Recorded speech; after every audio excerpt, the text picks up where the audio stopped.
Today is very auspicious day, Disappearance Day of one of personal associates of Prabhupada, Srila Bhakti Siddhanta Saraswati Goswami Thakur, named Srila Bhakti Gaurav Vaikhanas Goswami Maharaj. I will read about him as Srila Bhakti Pramod Puri Goswami Maharaj wrote after he disappeared. Today is his disappearance in our Chaitanya Vani magazine.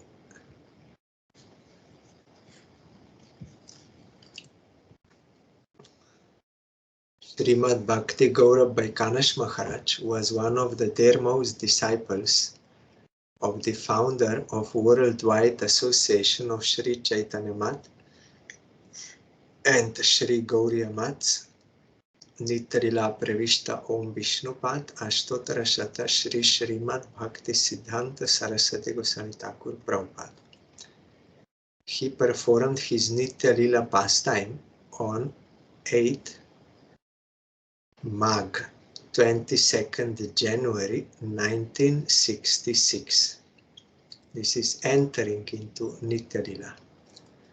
Saturday afternoon at Orissa in the Saraswat Ashram, located at Gonju in Ganjam district, by submerging the Gauriya Vaishnavas in the ocean of separation at the age of 95. The founder of Sri Chaitanya Gauriya Math, Om Shri Srimad Bhakti Daita Madhav Goswami Vishnupad, took the Tridanda sannyas from him in Sri Purushottam Dham. His Viraha Mahotsav will be held on the first day of Sri Navadip Dham Parikrama on 17th Falgun, Tuesday 1st March at Sri Chaitanya Gauriya Math, Sri Dham Mayapur, Ishodyan. Also Srila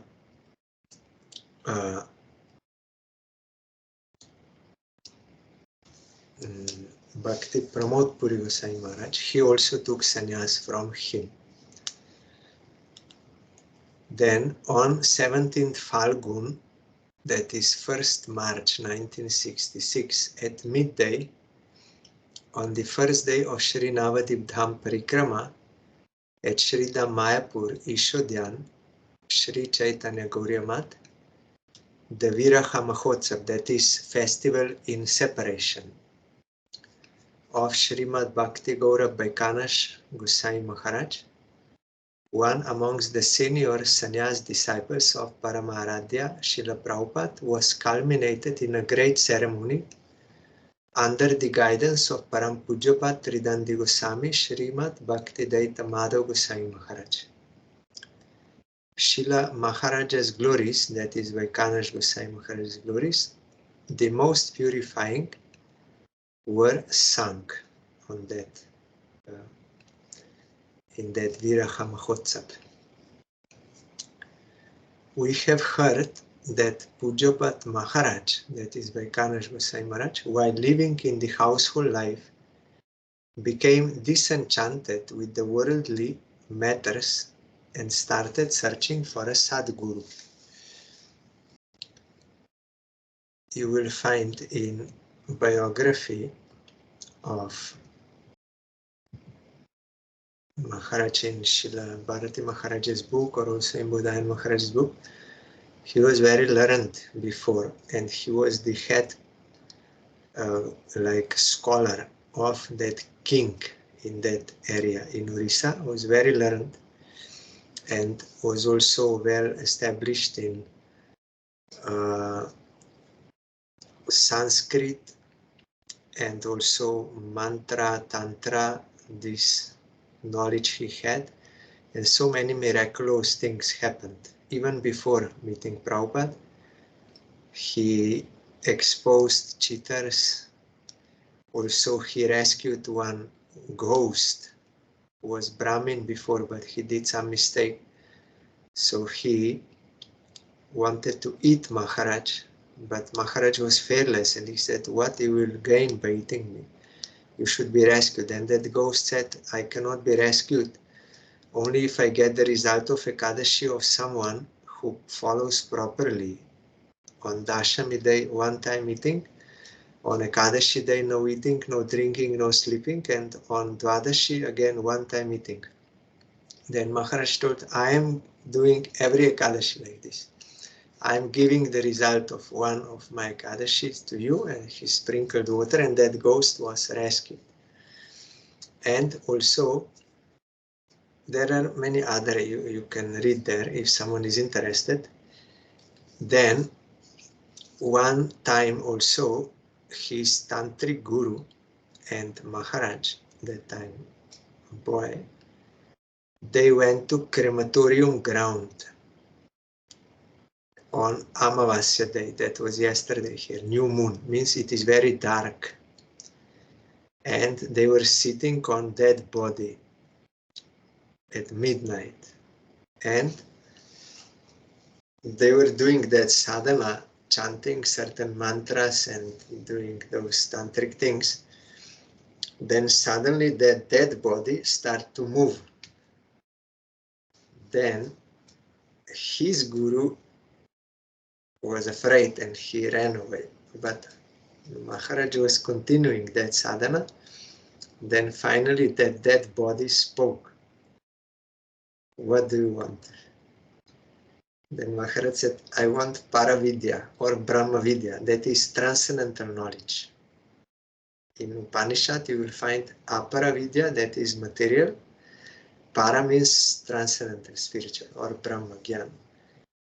Then that body said, you will not get it here in this sadhana. You will soon meet one exalted spiritual personality who will give you that knowledge. Then Maharaj was searching for a Sadguru, and in that mood, I am reading further, at that time, one day, by divine grace, he had a glimpse of Paramaradhya Prabhupada's picture. Somewhere he saw, by just having the sight of that picture, Srila Maharaj got strongly attracted to Srila Prabhupada, the Redeemer of the whole world, and accepted him as his Guru, the sole controller of his spiritual life and the closest friend. We have to do bhajan under the control of Guru. And he is our closest friend because Guru is the only one who is our actual well-wisher for eternal benefit. He became extremely eager to have darshan of Srila Prabhupada.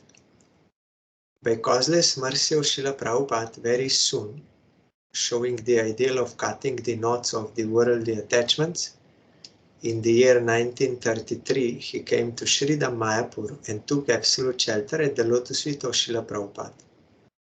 Witnessing his strong inner attachment for following the path of pure devotion, Srila Prabhupada gave him Krishna Nam Mahamantra and Diksha Mantra after only a short while. The former name of Pujapat Maharaj was Sri Ujvaleshwar Pata Joshi. Pata Joshi means title given by that king. It will be here, yes. He was the priest of the king of Bargarh, state of Orissa, and the scholar in his assembly. Witnessing his strong attachment and profound erudition in Sanskrit language, the king honored him with the title of Pata Joshi. Our Gurudev wrote, said that this is very high title. After receiving initiation from Srila Prabhupada, he came to be known as Sri Ujjwal Rasananda Das. Ujjwal means very bright, effulgent. So, Ujjwala Rasa means this brightest. That is Madhurja Rasa. That is why in that verse Rupa Goswami wrote, Anarpita Charim Charat Karuna Avatirna Kalau Samarpaitum Unata Ujjwala Rasa. Topmost, that Ujjwal, bright Rasa, that is Madhurya Rasa, Brajadham, Mahaprabhu came to give. So here Prabhupada also gave him the name Ujjvala Rasa Ananda.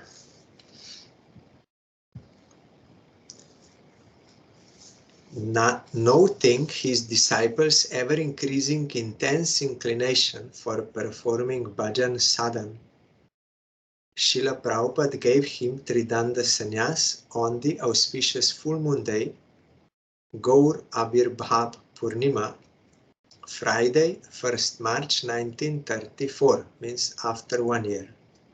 After 1 year, when taking Harinam and Diksha after 1 year.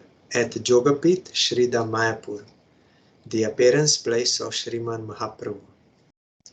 His sannyas name became Tridandi Sami Srimad Bhakti Gaurav Vaikhanas Maharaj. From then on, taking absolute shelter at the lotus feet of his Gurudev, he dedicated his life in spreading the message of Sri Guru and Gauranga all over India. After Srila Prabhupada's entering into his eternal pastimes, Srimad Bhakti Gaurav Vaikhanas Maharaj, in his advanced age, at the special request of his disciples from Orissa, established Sri Saraswat Ashram in the village of Gonju Gram near Berampur. After establishing the service of Sri Sri Guru Gauranga Radha Govinda Jiu there, he remained at that place and showed the ideal of performing bhajan sadhan until he completed his manifest pastimes. In his Viraha Mahotsav at Sri Mayapur, many Gauriya Vaishnavas were invited, headed by his beloved Pujapat, Sri Chaitanya Gauriya Math's president, that is our Parang Gurudev, Srila Bhaktivedanta Madhav Goswami Maharaj. While Pujapat Maharaj's qualities are naturally resplendent, in recalling his simple and innocent behavior, remembering his calm, gentle, sweet personality, the heart becomes extremely agitated. After the disappearance of our most worshipful Prabhupada, he bestowed sannyas to many of his prominent god brothers, like Srila Bhaktivedanta Madhav Goswami Maharaj, Srila Bhakti Pramod Puri Goswami Maharaj, Srila Bhakti Sauda Ashram Maharaj, Srila Bhakti Sharan Shanta Maharaj. Tomorrow we will hear about him. But he respected all of them as his god brothers and thereby demonstrated the ideal nature of a Vaishnava. Because Vaishnava, naturally, he is amanina manadena. He does not demand any respect from anyone and offering due respect to all. But our Parangurudev, because he took sannyas from him, he was always respecting him as Guru and also did menial services to him. Whenever Maharaj came to our mat in Calcutta or in Hyderabad, Parangurudev would personally serve him in all ways. Also in Hyderabad, he came himself to receive him from train station and with Sankirtan, and he was holding umbrella for Maharaj when walking to block the sun, or sometimes chamara, doing all services as are appropriate for one's Guru, because he took sannyas from him, and also he had great respect always for Tridanda. Our Gurudev told he was always carrying Tridanda with him wherever he went, and with great respect keeping, because in Tridanda, 3 Vishnus are installed there. Karanodakashai, Garbhodakashai, Kshirodakashai Vishnu are there. It is for sannyasis, we heard before, that Babaji or Paramahamsa, they are beyond Varna, Ashram, Dharma, beyond scriptural injunctions, because they are in Raga Marg. So they will do sometimes something which will not be in accordance with Shastra regulation, but for the satisfaction of Krishna, if they are real Raganugiyas. But because this Babaji Besh was so much misused in those times, then Prabhupada, he took sannyas.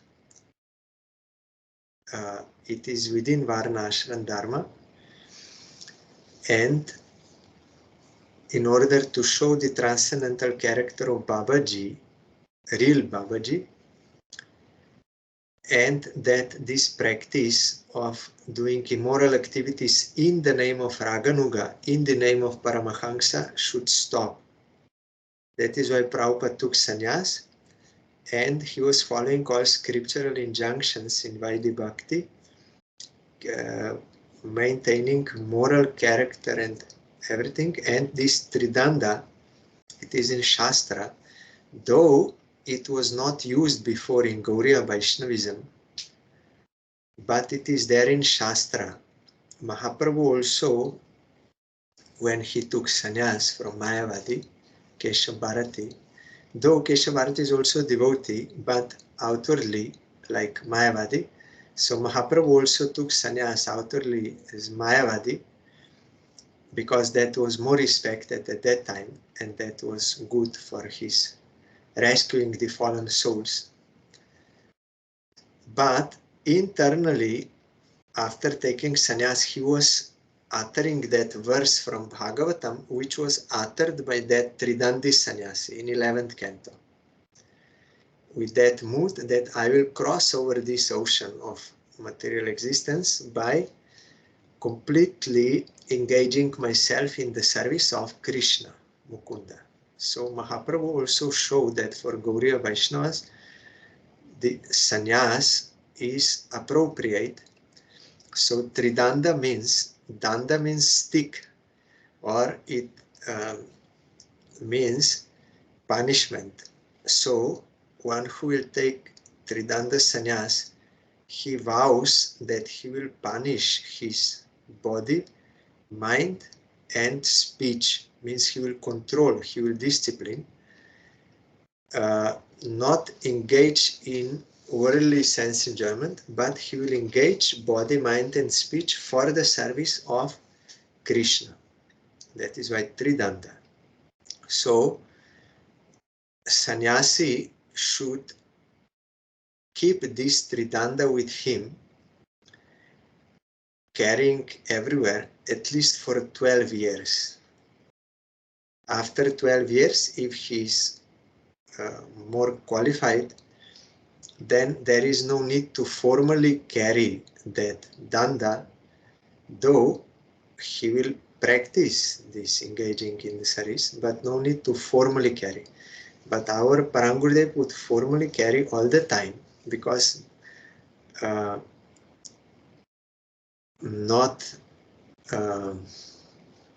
allowing that people should imitate him, those who are not on his level, on Paramahamsa stage, and they will do other activities. So he kept that position as not as Paramahamsa, always carrying Tridanda wherever he went as a protection and as a reminder that I have to be engaged in the service of Krishna. That is, of course, his lila, to show by example.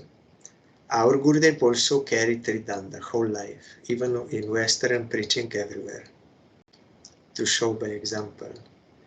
We should not imitate some elevated stage, though they have, but we will not have, and we will imitate, and it will be a problem. Also, our Gurudev, when two of his sannyasis in last few years, they gave up sannyas. Gurudev was very sad, and he took it on himself that it is my mistake. So in last years, I saw Gurudev, before speaking Harikatha, he would take danda and put head on that danda, like surrendering or praying for grace, to show that we have to follow what we vowed. Sannyas means vow. It is not easy.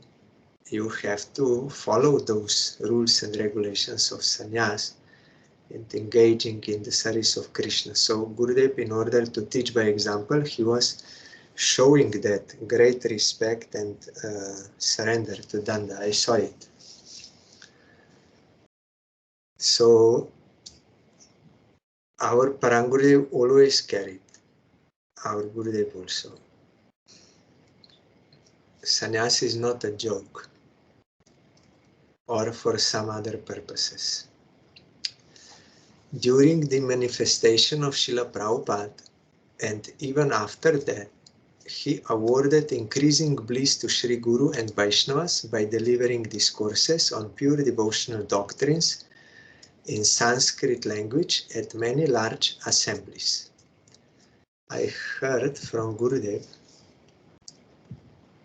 that Maharaj was very proficient in Sanskrit, but his Sanskrit was very simple. He knew Orissa language, Oriya, and also Sanskrit. So if someone would not be able to understand Oriya, then he would speak in Sanskrit, but it was so simple that everyone in India could understand what he wants to say. So Gurudev said he heard him in Mayapur giving Harikatha, even in Oriya. Even his Oriya was understandable to Gurudev because Bengali and Oriya, they are very similar. And here Gurudev told that sometimes some questions came from audience and Maharaj would reply with great compassion and affection those inquiries meant for improving their bhajan. But if he saw or felt that someone was asking only to start a debate, to show his own scholarship, Maharaj understood that in his heart he is not desiring eternal welfare, but this worldly name and fame. He understood. So when those kind of people, they start to ask questions, he would not reply anything. Only he would smile, not reply even one word, and continued his Harikatha or replying those sincere person's questions. Because a real devotee, he has no desire other than the service of Krishna. So he does not want to waste time, or he is not making any effort to attain any worldly name and fame. Conditioned souls, we like to argue in order to show our superiority, but that is not the desire of pure devotees, so they are not interested in that. Even if others may abuse them, disrespect them, insult them, criticize them, they don't care, they don't mind. They will not argue just for the sake of getting some like position or to show what is the truth. No. They're interested only in the service of Krishna. So Maharaj would not reply, even when provoked. So that is ideal nature of a Vaishnava. That is amanina manadena. He does not demand or desire any respect for himself. He also helped to a great extent in propagating the Sanskrit publications of Sri Gauriya Math. We were amazed to see his strong and sharp memory power even in his advanced age. We heard him recite kirtans and prayers from Garbha Stuti. They are those prayers of demigods to the womb of Devaki when Krishna was inside. That is called Garbha Stuti. That is second chapter of Srimad Bhagavatam 10th canto, we are hearing during Janmashtami. Then Brahma Stuti, they are prayers of Brahma to Krishna, that is 14th chapter. Rasa Panchadhyay, that is 5 chapters of Rasa Lila in Bhagavatam. Brahmar Gita, that is when Radharani was speaking to that black bee, thinking that black bee is a messenger from Krishna. So Radharani spoke her heart there. Shri Pralat Charitra, Shri Nrishinga Stava, the prayers Pralat offered to Nrishinga. Gajendra Stava, that is 8th canto. Govinda Stava from Brahma Sanhita, that is Chintamani Prakaras, and those verses, they end with Govinda Madi Purusham Tamaham Bhajami. Many hymns of Rupa Raghunath, Shri Rupa Raghunath, the full Bhagavad Gita, etc.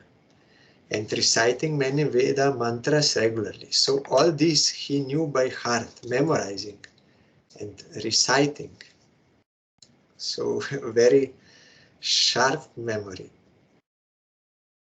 Whole Gita, all these chapters of Bhagavatam, 5 chapters of Raslila. Our Gurudev told whenever there was any installation in our mat of deities, Maharaj would, without looking at the book, he would utter all those mantras which are necessary for installation. Such was his memory. Not ordinary person.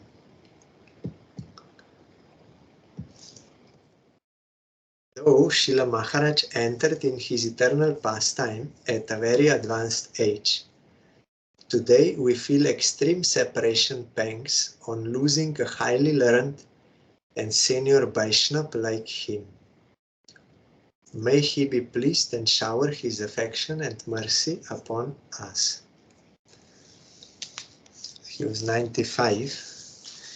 So here also I saw in Srila Bodhayan Maharaj's book, there is some description of his disappearance pastime.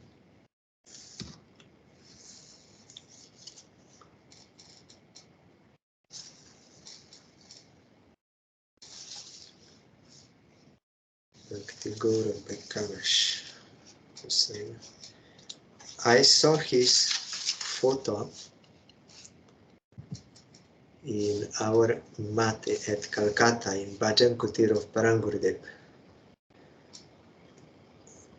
That time, Parangurudev is holding umbrella under him, as a above him, as service to his sannyas guru. He respected him as Prabhupada, as non-different from Prabhupada.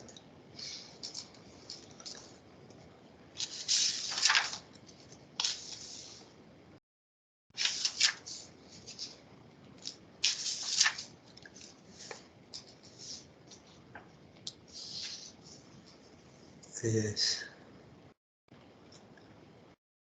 Once, Srila Vaikhanas Goswami Maharaj was at Gaunjanagar Ashram, Orissa.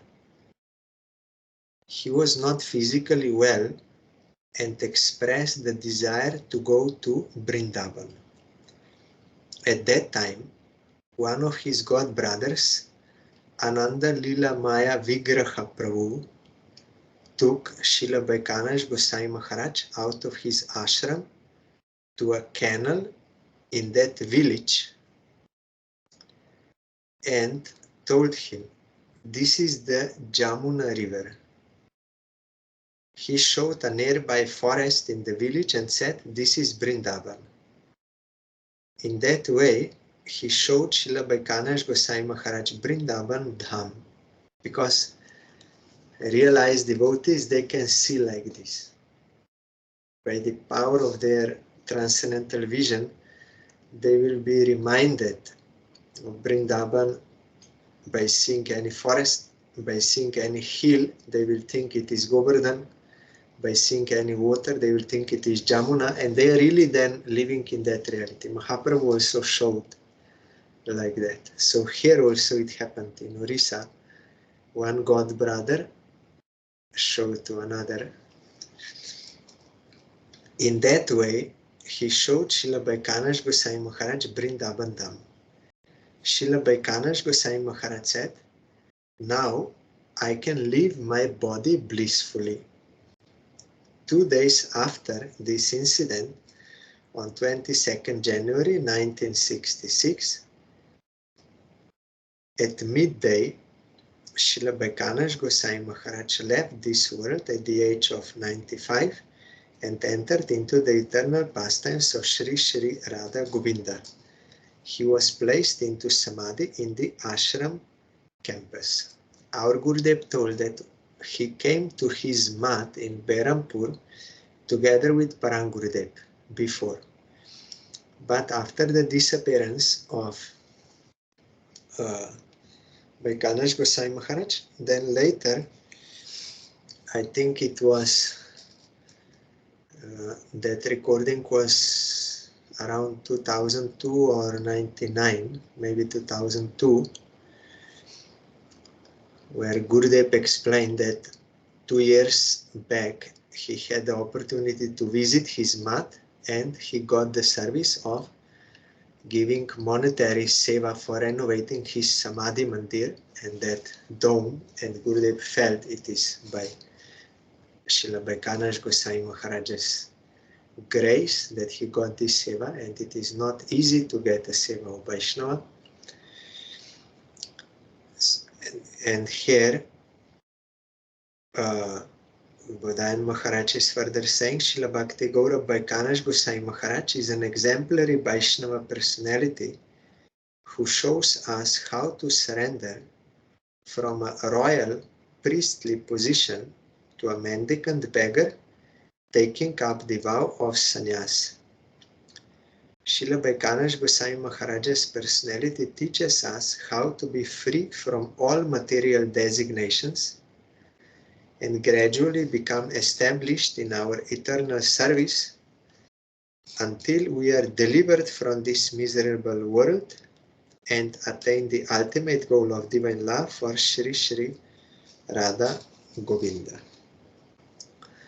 So I am remembering Srila Bhakti Gaurav Vaikhanas Gosai Maharaj's that photo in our Kolkata mat, and bowing down to his lotus feet and praying for his causeless mercy for the service of his lotus feet and of his object of worship, Srila Prabhupada and Gauranga and Radha Krishna.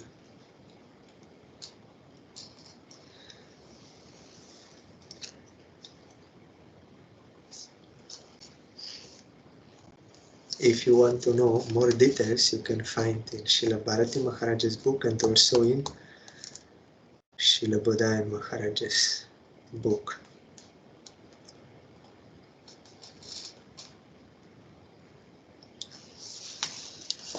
Then we are hearing Bhaktyaloka.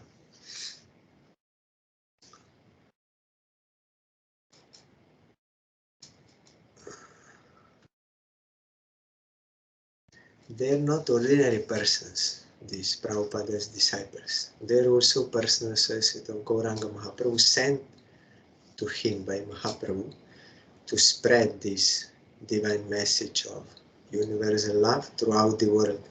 Prabhupada expanded himself into these disciples and they spread this pure teaching of Chaitanya Mahaprabhu all over the world.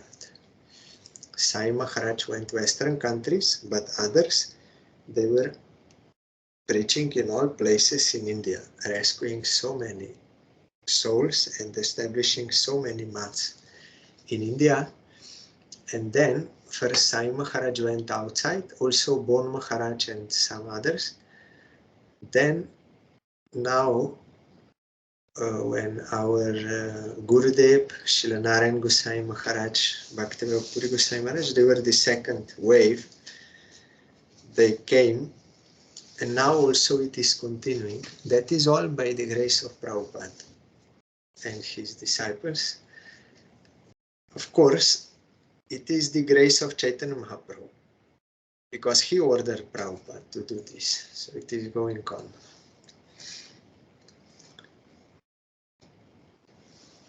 So in Bhaktyaloka we heard, if one attains a suitable guru, the faithful disciple should serve the guru with great faith, sincerely.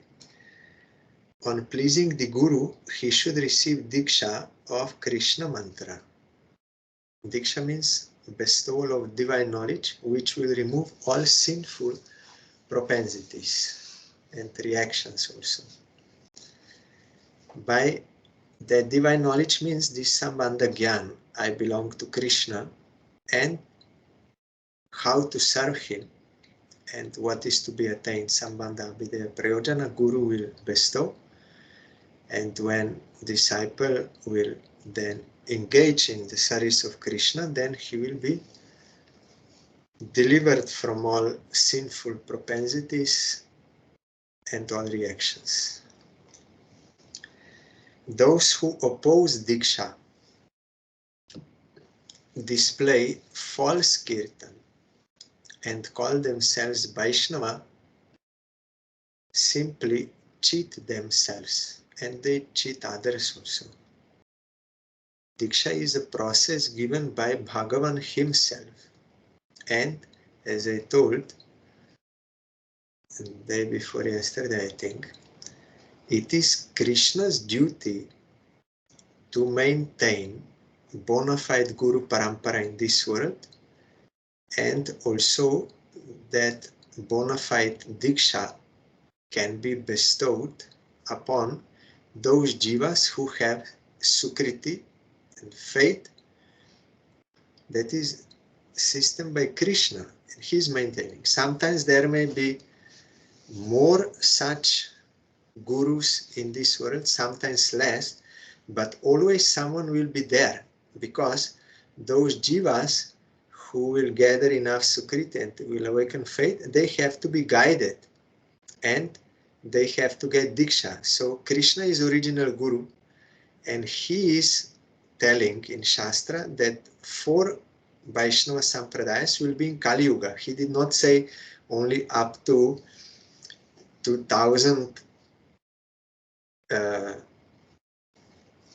this our counting, there will be Sampradaya, after that not. This said whole Kali Yuga. So if someone says, I heard directly, someone says, now there is no any bona fide Sampradaya, there is no any bona fide Diksha. So only you have to come to us and hear Kirtan, meditate on Kirtan, and then you will get Prema directly by associates of Krishna. It means this false Kirtan, because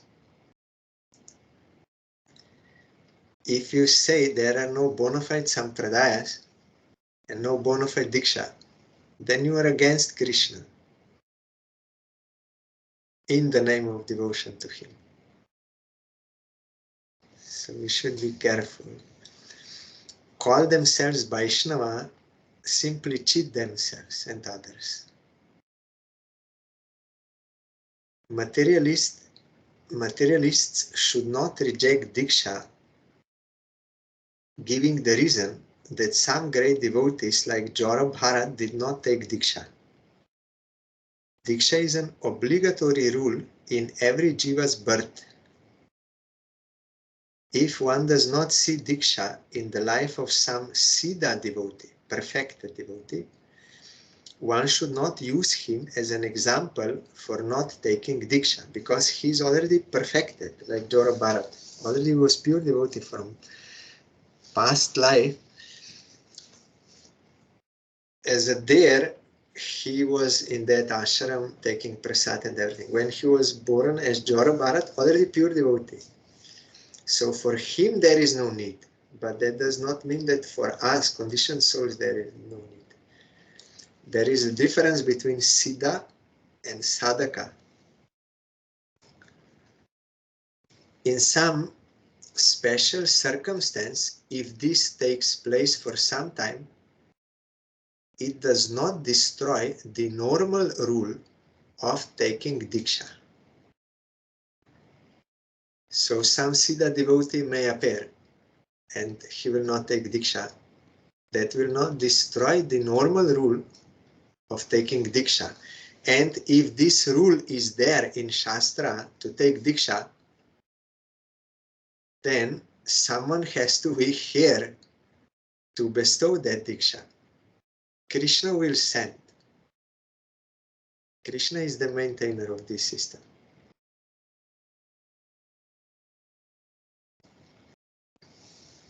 Dhruva went to Dhruvaloka in the same body. Seeing this, should all others waste their time in desiring this path? The normal method is that one gives up the material body and goes to Vaikuntha in a spiritual body. The normal rule should be observed by the normal person. When the Lord endowed with inconceivable Shakti desires, then this happens. Thus, it is not proper to break the normal rules. Having pleased the Guru with sincere service, one should receive Diksha of the Lord's mantra and name and learn Tattva. There are two Diksha. One is Harinam Diksha, another is Mantra Diksha. Harinam Diksha is most important, more. That Mantra Diksha is to help in properly serving Nam. Having attained Diksha and Shiksha, the fortunate means mantra you will get and also knowledge of the tattvas. He has to teach Sambandha Abhideya Prayojana. Then you can practice. The fortunate disciple follows the path of previous devotees. Proud people create a new path, disrespecting previous great devotees. It is always like this. When I get some false pride, I am Guru, I am Bhagavan, I am Avatar, I am this, I am making now new path. That is out of false pride. Real path is following the previous bona fide path shown by bona fide Guru Parampara. So if someone makes some unauthorized changes, then that is bogus. Real acharyas, they also make changes according to time, place, circumstance in application of practice, but maintaining same line of purpose, not changing the purpose. And it is based on Shastra, based on realization, that is bona fide change. But if someone out of false pride changes something, then that is lost then.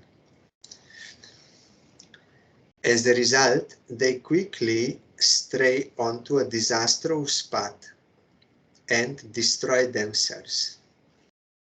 Skanda Puran says, Samrigyah Shreyasam Hetuh Pantah Santapa Varjita Anavapta Shramam Purve Jeno Santah Prata Stire.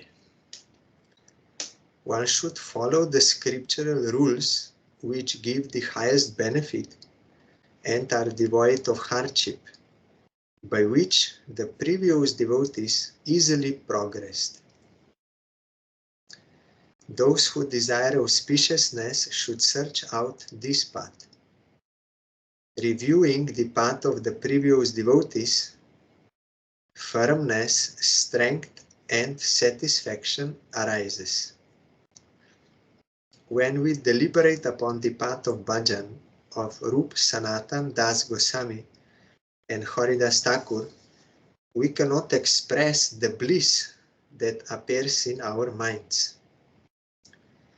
When the wicked Yavanas afflicted Haridas, those Muslims, Haridas said, Khanda khanda hoi deho jai jodi pran, tobu ami badane na chari Harinam. Esob jivere Krishna koroho prasad, mor drohe nohu, es sobar aparat. You see, the only real saint can say this. Realized devotee. They told to Haridas, you give up this chanting of this name of some other god. You are Muslim. You should take the name of Allah, Allahu Akbar. Why you are chanting the name of some other god, Hindu god? It is sinful. You should stop that. Then Haridas Thakur explained that the Supreme Personality of Godhead is only one. Different names are there because according to different capacity of people's realization, level of realization is there, they name differently, and according to how they are inspired by God himself, according to their surrender, they will chant. So I'm chanting the name of same God. I'm chanting Krishna's name because I'm inspired by God to do like that. So then they told, no, if you will not stop this, we will kill you. Immediately you stop this. Then Haridas Thakur replied this. Even if my body is cut into pieces and I lose my life, I will never give up chanting of the Lord's holy name. And here he says, Harinam, Hari. O Krishna, please be merciful upon these poor souls. Kindly excuse them for their offense of torturing me. Haridas Thakur was always praying for their welfare. Although they were beating, trying to kill him, means wanting to kill him, but Haridas Thakur always praying to Krishna, like Jesus. You please forgive them. They don't know what they are doing. They're ignorant. So you please forgive. That is why Krishna could not cut them. Mahaprabhu said, I came there to kill them, but because you were praying for their welfare, I could not do it. So such is the nature of devotee, like a tree, tolerant as a tree. Someone may cut, but he will not protest or take revenge. He will want to do good to that person. It is impossible for any conditioned soul with false ego. Only one who is well established in real ego, he can have these qualities. Trinada pisa nichana, tarora pisa hisnuna, amanina manadena kirtanya sadafuri. Only this one paragraph. With conviction, showing compassion to all beings, taking shelter of the name constantly, is the path of bhajan of the great devotees. It is not a new path. The devotees take support of that path. Those who are proud and desire fame strive intently to discover a new path. Those who have good fortune give up their pride and respect the previous path. Those who are unfortunate make themselves dance on a new path and cheat the world. Yes. Prabhupada also, like some people say, he changed many things. But he did not change. What he applied was already there in Shastra and followed by previous acharyas, but he had to apply according to time, place, circumstance, because that previous path application was misused so much. So purpose he did not change. But if someone changes this purpose, it is not for the service of Krishna anymore, but it is for gaining name and fame, then that new path is useless and also disturbance to society, as we'll hear tomorrow this point.